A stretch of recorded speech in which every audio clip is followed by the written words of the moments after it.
Welcome to the Seize the Day weekly podcast, your connection to all things cruising, powered by Travel with Brigitte.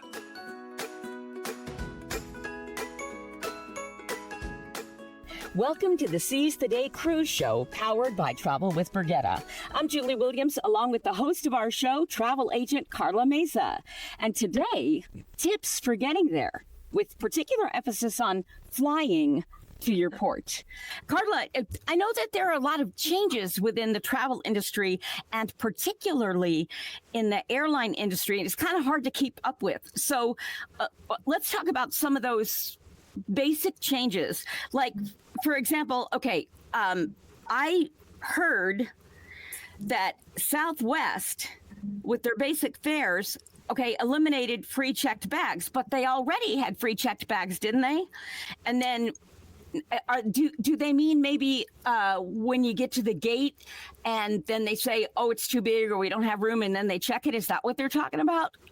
No, not exactly. We'll break it down. So that's been a really big thing this year, specifically Southwest making a lot of changes because, they had a very different system that had them set apart from other airlines. So originally, they didn't even have a basic fare. They had a very different terminology for their fares. It was like, want to get away, want to something else like that. It was cute, but I think it was, strategic for them to streamline how they called their fares the way other airlines do. So yes, beforehand, with their most economic fare, their basic fare, you could still check in 2 bags for free, in addition to having a personal item and a carry-on bag that you went through TSA with and then entered the plane with. Now, with their basic fare, you still are allowed your 1 personal item and your 1 carry-on item to enter the plane with, but now checked bags have to be paid. There is a fee there, at least for that basic fare. You would have to upgrade a fare or 2 if you wanted the free baggage. They have like tiers to it, but again, their basic fare no longer includes any checked bags. Unlike United Airlines, you can still take a carry-on with you, so it's not too terrible. Another change has already been implemented. Another change they're going to implement soon, I believe, either January or February of 2026, is they will no longer have open seating. They will convert to a assigned seating system, which again is on par for the rest of the airlines. Why are they doing that? Does that save them money? They are saying that it should save them money in timeliness. They should be able to get passengers on board quicker. Realistically, even in the emails they've sent out to loyal customers, I think they're very honest with the fact that they are making these changes to attract other customers that don't like the way that Southwest runs right now. I hope that that's strategic for them, because I have been a very loyal Southwest Airlines customer for a long time because I liked the way they ran things. And with that being said, sometimes their airfare, it was slightly more expensive.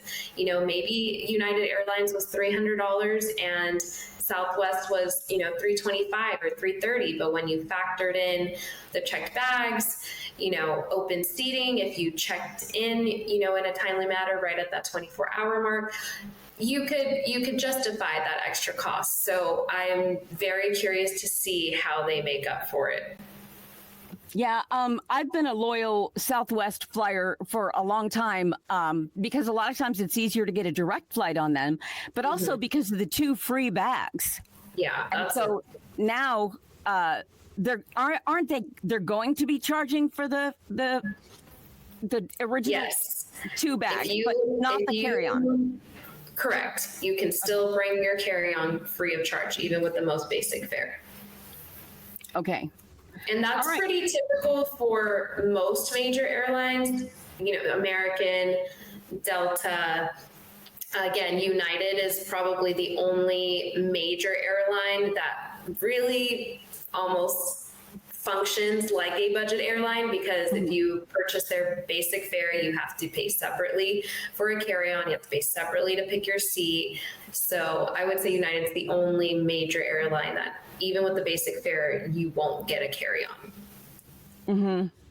Wow. Yeah, it's really splitting hairs and nickel and diming you, in my opinion, to pay to select your seat. I mean, it's not like you're going to get a special seat. Everybody has to pay to get their seat. You know, and you're paying for the flight, and then you have to pay for your seat. Right. For the position of, you know, that's the way they see it as well. Do you want to be in the front of the plane? Do you want a preferred seat? Do you want an aisle? Do you want a window? Well, you'll pay to get what you want, or else you'll just be assigned.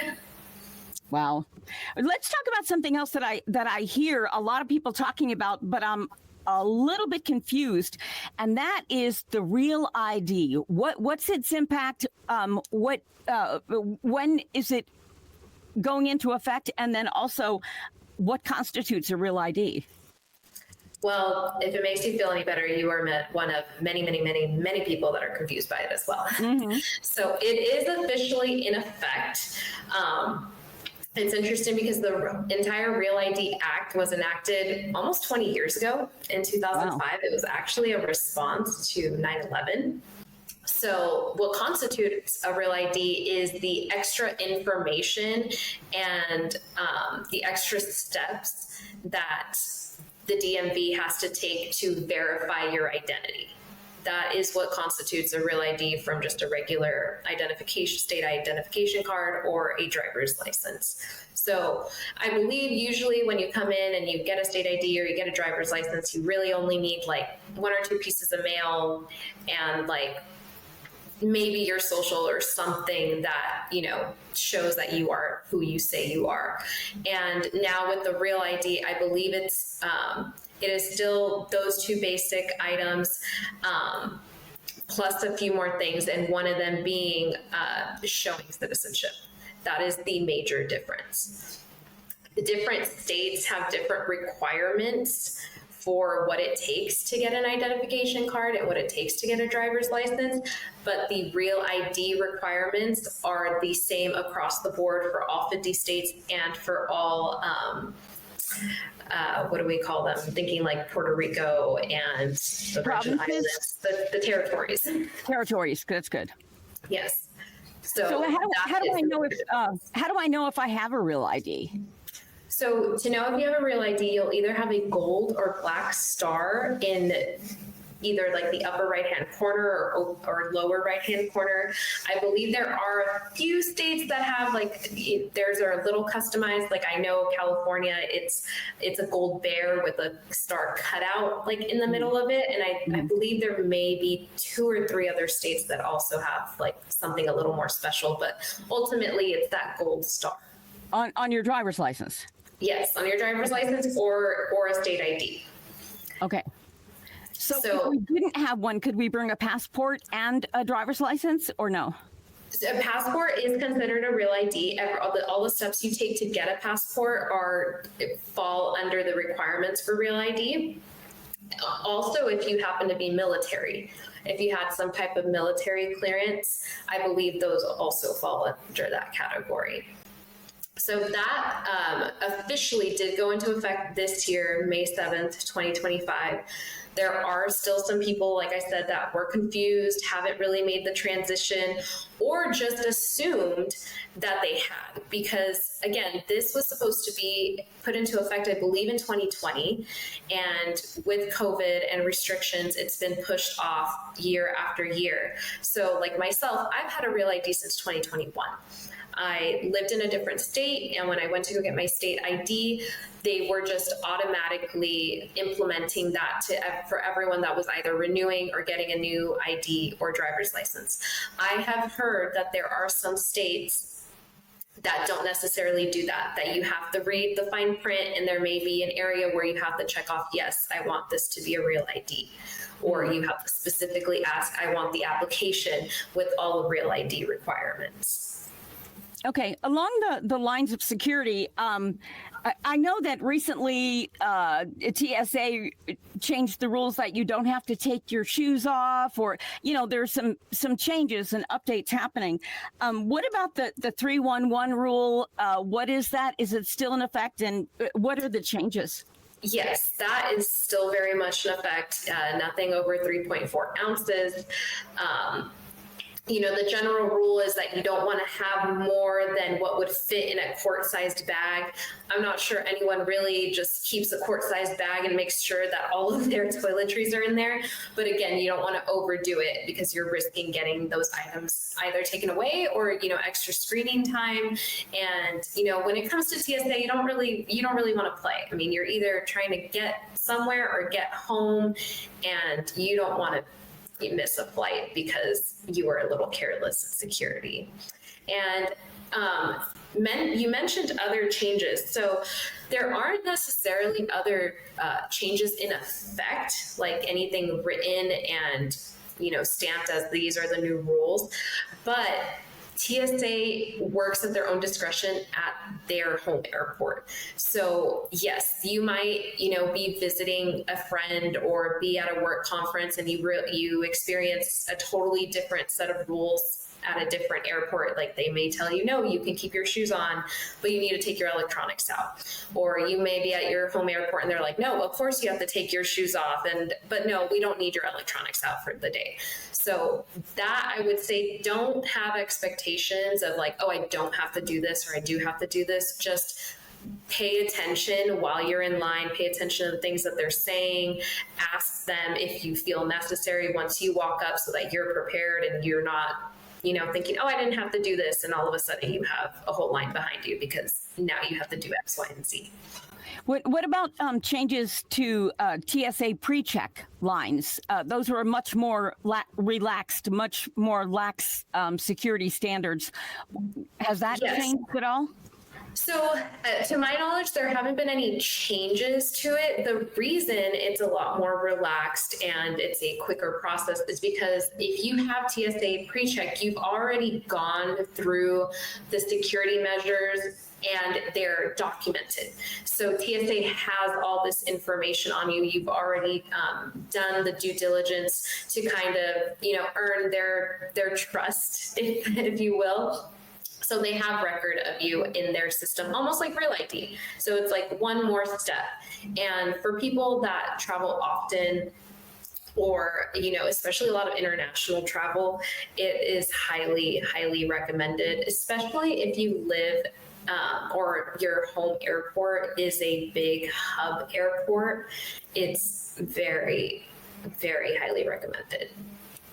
And then, we all want to arrive early for our embarkation and our flight. I mean, the last thing we want to do is be running through the airport and, hopefully get there before they shut the doors. But now they're advising 2 hours in advance, even for domestic flights, which seems a little bit, it seems a little bit extreme. What's the thinking there? So I will say, I believe it's always been recommended 2 hours for domestic, 3 hours for international. And I don't always follow that rule, but I will also say that there are a lot of factors to it. So first and foremost, I will say it depends on how large your party is and how much baggage you have. So if you have to check a bag, I will say an hour and a half minimum, because you have a cutoff. You can't get, even if there's no one in the airport and you can get through TSA in 3 minutes and be at your gate in another 5, if you miss the 45-minute cutoff before your departure time, they will not take your bag. They will not take it. The gate agents will not take it. I have experienced once where my flight was delayed and I was close enough that I said, okay, well then I'm going to go have lunch. And then they took back the delay. So then I'm rushing to the airport and I missed the cutoff to get my bag checked in. And what they did allow me to do was take it through TSA, but because it was a checked bag and I had a lot of items that I wouldn't have put in a carry-on to go through TSA, specifically toiletries, I had to remove all of that stuff. Thankfully, that was a trip where I was with family. I had someone that could take those items. It wasn't a big deal. But there were other people behind me that were very, very upset about that. I was not the only one, and that didn't work out as easily for them. Well, so and that's 45 minutes before departure time. Yes, that is a strict rule over all airlines, to my knowledge, is 45 minutes before your departure time. So not your boarding time, but your departure time. Okay. And that is the cutoff. So that alone, getting situated, getting your bag tags done, waiting in the line to check your bag. And then if you're overweight, they're going to tell you to get out of line, fix it yourself, and then they will help you. That can all take 45 minutes alone. Mm-hmm. So that I will say, if you have a checked bag, hour and a half minimum, at least, just to be safe. If you don't, and you're not a large party, maybe it's just you and one other person, you can probably get away with an hour. But again, that has a lot to do with the airport that you're going to be at. If this is an airport that is a hub airport, if it's, the first half of the day, which is the busiest, I would even say maybe flights from 6 a.m. to 12, that is the busiest time, you're definitely risking it.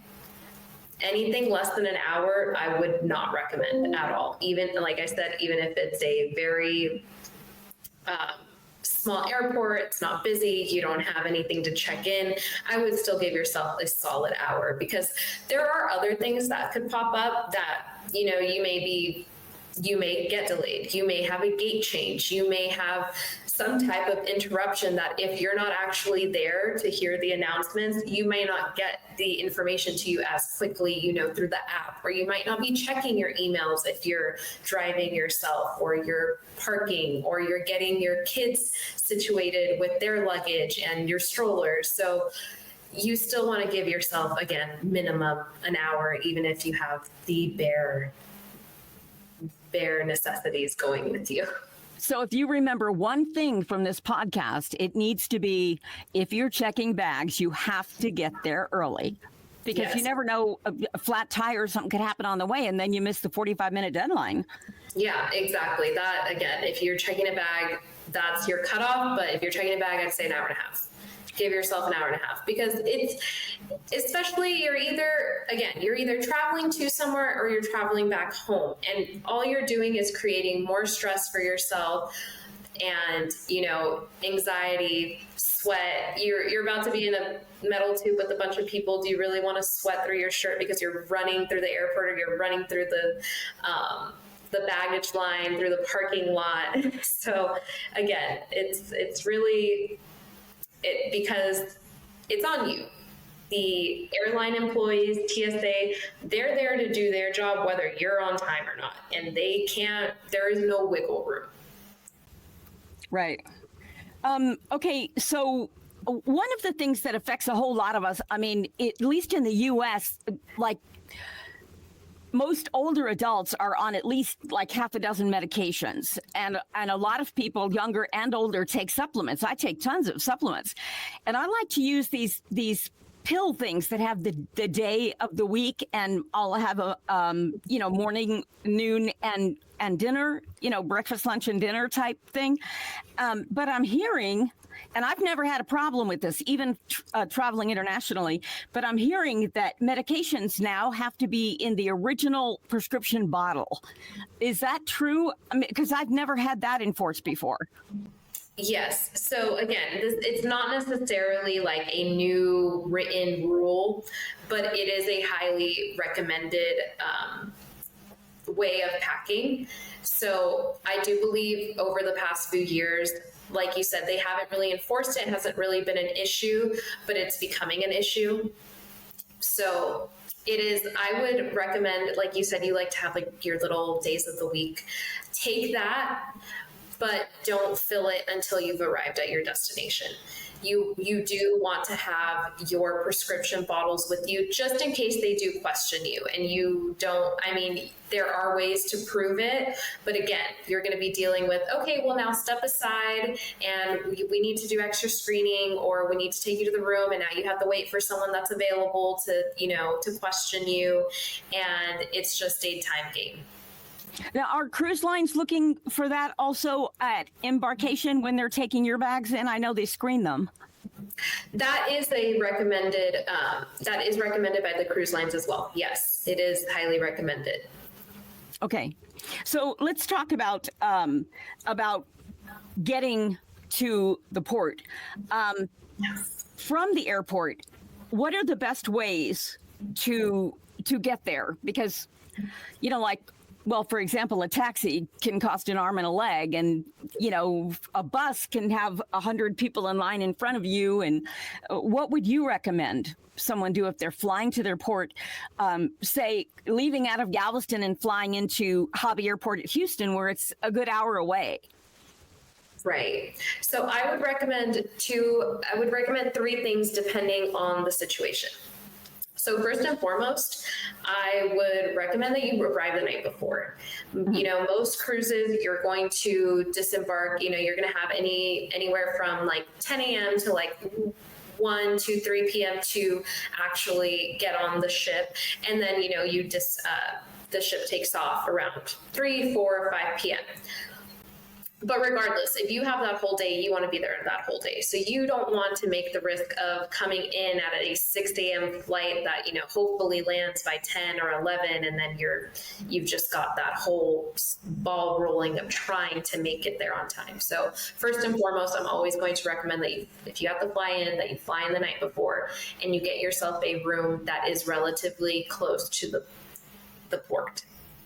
So with that being said, three things. I would recommend either looking into private drivers, looking into an actual private driver that you pay ahead of time. You have a set pickup time and a set drop off time, and it's not based on anyone else or anyone else's like timetable.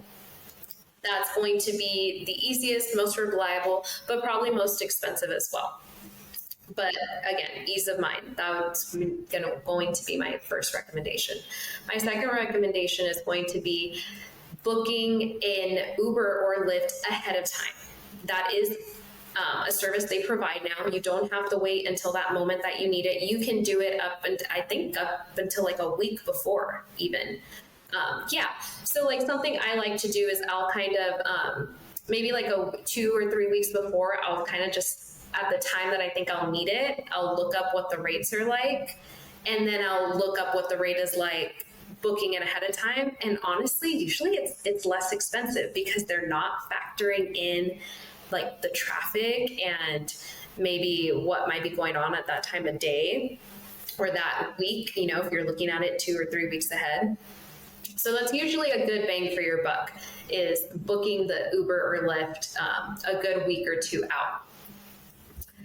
The third recommendation I have, and this isn't going to work for everyone, and I only mention it because it could work for you, but again, the first two are definitely the best options, is when you book your hotel room, and if your hotel is decently close to the port, they may have their own shuttle service, which is completely different from what the cruise line might offer as far as the shuttle service. Because when the cruise lines do it, it usually is like a bigger bus where, like you said, you're probably waiting with like 100 people trying to enter, and it's going to take a lot longer than you probably anticipated. But usually the hotel shuttles, they're much smaller. They're almost like, you see them at the airport, or very similar to like, the parking lot shuttles that you might need to get for a rental car. And usually those are free of cost. Again, depending on the hotel, they might, if they're near an airport, or if they're near, like I said, the port, they may include that. Usually it's like either every 15 minutes or the top of every hour. Again, very dependent on where you're staying, but that could be a possibility as well. Now, for those who decide to drive there, they're coming in the night before. I discovered something, maybe you know more about it, but there are some Airbnbs even that, and maybe hotels that allow you to stay there and park your car. They take you to the ship.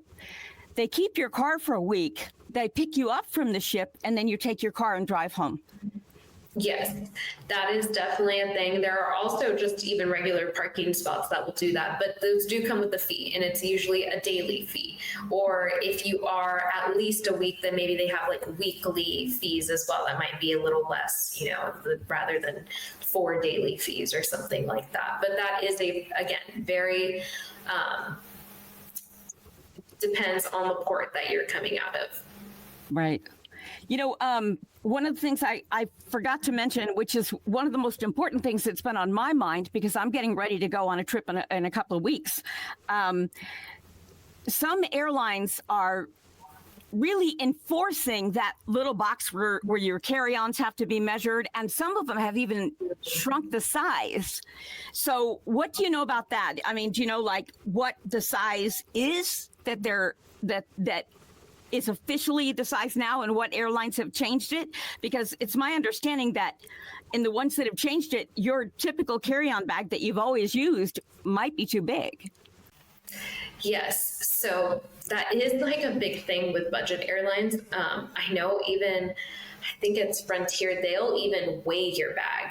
Like that's not usually something you have to worry about. It's like as long as it's the right size and you can lift it yourself, like, you know, they're not going to give you any grief. But I do believe Frontier, like it can't even be over 25 pounds, even if it fits within that box. For the most part, I think it is still standard carry-on sizes, but what you have to remember is that there are some carry-ons that have extenders. So that's where they kind of get you. Like I personally have a few like that. And so I have to be careful when it comes to that, because like I know on Southwest Airlines, I have no issues with it. It fits up there. Like I said, as long as I can carry it, they're not going to really question it or anything. But with some of the budget airlines, I would even maybe say even be careful with United, because they are one that if you didn't pay for your carry-on bag and then you show up with it at the gate, they will charge you, and they have a very different fee than what you would have had to pay if you paid ahead of time online, or if you would have checked it in even before going through TSA.